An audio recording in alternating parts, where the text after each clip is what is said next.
Assalamu alaikum wa rahmatullah, bienvenue à tous. Ici-bas, s'il y a un point sur lequel nous sommes tous d'accord, c'est que la vie prendra fin tôt ou tard.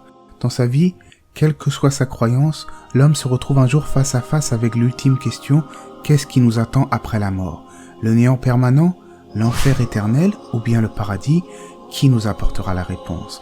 Où voyage l'âme après la mort? C'est ce que nous allons aborder dans cette vidéo et on en parle tout de suite après la petite intro.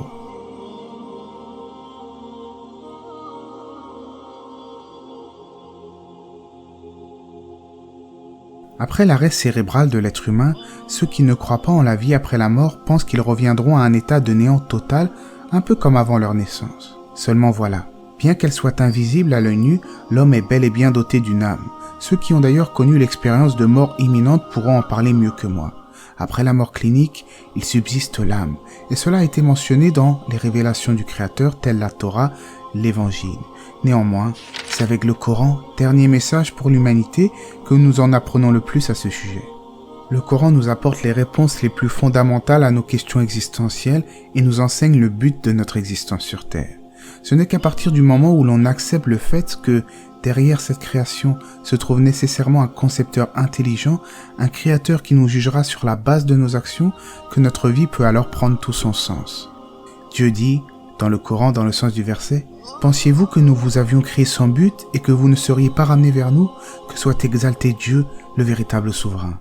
Nul ne doit être adoré en dehors de lui, le Seigneur du trône sublime. » Sans ce but précis qui est l'adoration d'Allah, l'être humain serait voué à lui-même et sa vie sera alors dénuée de sens. À cet effet, les physiciens les plus pointilleux reconnaissent l'existence d'un être suprême à l'origine des lois de l'univers et la prétention selon laquelle Dieu ne nous aurait envoyé aucun guide ni message est totalement absurde.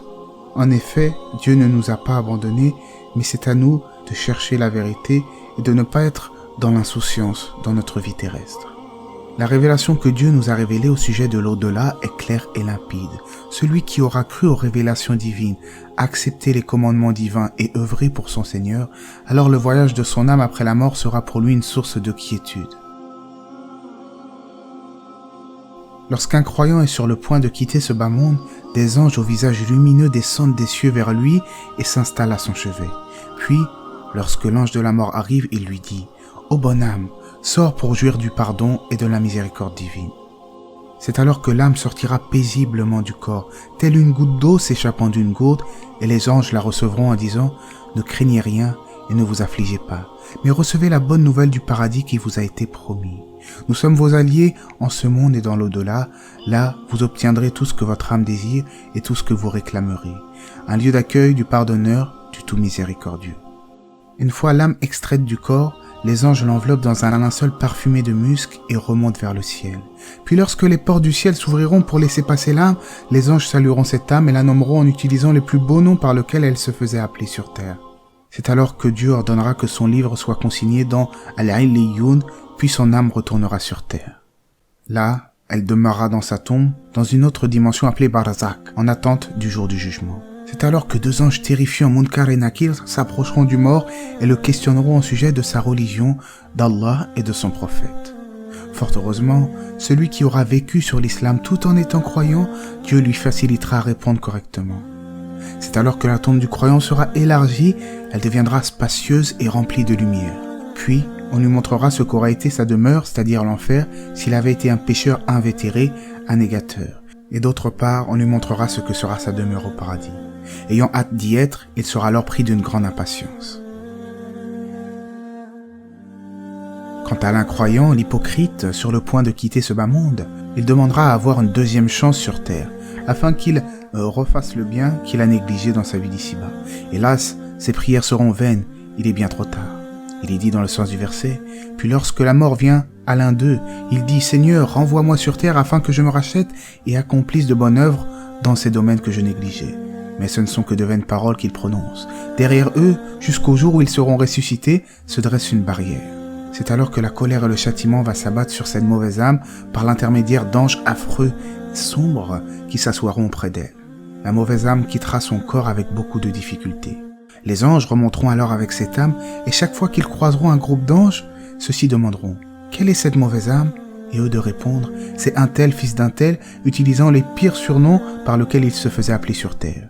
Puis, lorsqu'il arrive au ciel le plus bas, il demande l'ouverture de la porte, mais celle-ci lui sera refusée. Son livre sera alors consigné dans le Sitchin. Une fois dans sa tombe, l'âme de l'incroyant sera elle aussi interrogée par Munkar et Nakir au sujet de la religion, de Dieu et du prophète, c'est-à-dire le prophète Mohammed alayhi salatu wa salam, dernier prophète pour l'humanité. Cette fois-ci, la réponse sera tout autre. Elle sera impossible. Quand bien même cette âme aura eu ses connaissances de manière théorique, le fait qu'il n'ait pas vécu sur l'islam l'empêchera de dire quoi que ce soit. Il répondra plutôt « Hélas, hélas, je ne sais pas ». Sa tombe lui sera alors rétrécie au point que ses côtes s'encroiseront jusqu'à s'écraser. Puis, un être au visage incroyablement laid, aux vêtements horribles, à l'odeur nauséabonde, va se présenter à lui, en lui disant « Sois assuré que ce jour est le mauvais jour qui t'était promis. » L'incroyant de répondre « Qui es-tu, avec ce visage si laid, ne présageant que du mal ?» Et l'être horrible répondra « Je suis tes mauvaises actions. » L'incroyant sera alors pris de remords, car on lui montrera l'endroit qu'il aurait pu occuper, c'est-à-dire le paradis, s'il avait vécu sur une vie vertueuse en acceptant la vérité. C'est ensuite qu'on lui montrera une porte débouchant sur l'enfer, sa destination finale.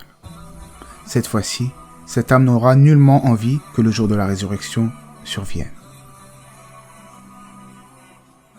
Ensuite, le jour de la résurrection des tombes se produira, car celui qui nous a donné la vie alors que nous en étions privés peut très bien nous ressusciter, quand bien même nos corps se seraient complètement dégradés. Allah dit dans le sens du verset « L'homme pense-t-il que nous ne réunirons jamais ses os ?» Le jour de la résurrection sera un événement terrifiant. Tous les êtres humains qui ont été créés seront rassemblés et se tiendront debout, nus et incirconcis, sur une grande plaine chauffée par un soleil extrêmement ardent. C'est alors qu'ils seront jugés selon la justice parfaite du Créateur. Nulle âme ne sera lésée en quoi que ce soit, il ne récoltera que ce qu'il a semé. Certains seront voués à un funeste destin, un châtiment permanent, l'enfer.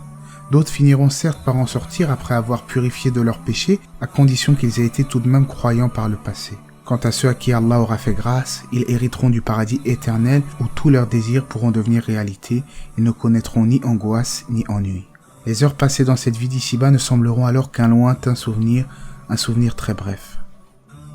Quels sont les moyens d'être parmi les gens du paradis, me dira-t-on? Il suffit simplement de chercher notre but sur terre et d'accepter, en connaissance de cause, le dernier message de Dieu, Al-Qur'an, le Coran, de s'acquitter des devoirs qu'implique notre spiritualité, notamment la prière en son temps, faire ses ablutions avec perfection, aider les nécessiteux, jeûner le mois du Ramadan, adorer Allah comme il se doit en implorant sa miséricorde. Car au final, ce ne sont pas nos actions qui nous font entrer au paradis, mais la miséricorde d'Allah.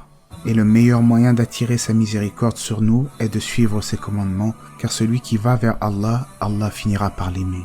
La connaissance de l'enfer et de ses supplices sert à dissuader l'homme de faire le mal, tandis que la connaissance du paradis l'incite à accomplir de bonnes œuvres et à demeurer vertueux. C'est pour cela que je mettrai des liens vers d'autres vidéos que j'ai réalisées sur l'enfer et le paradis en fin de vidéo.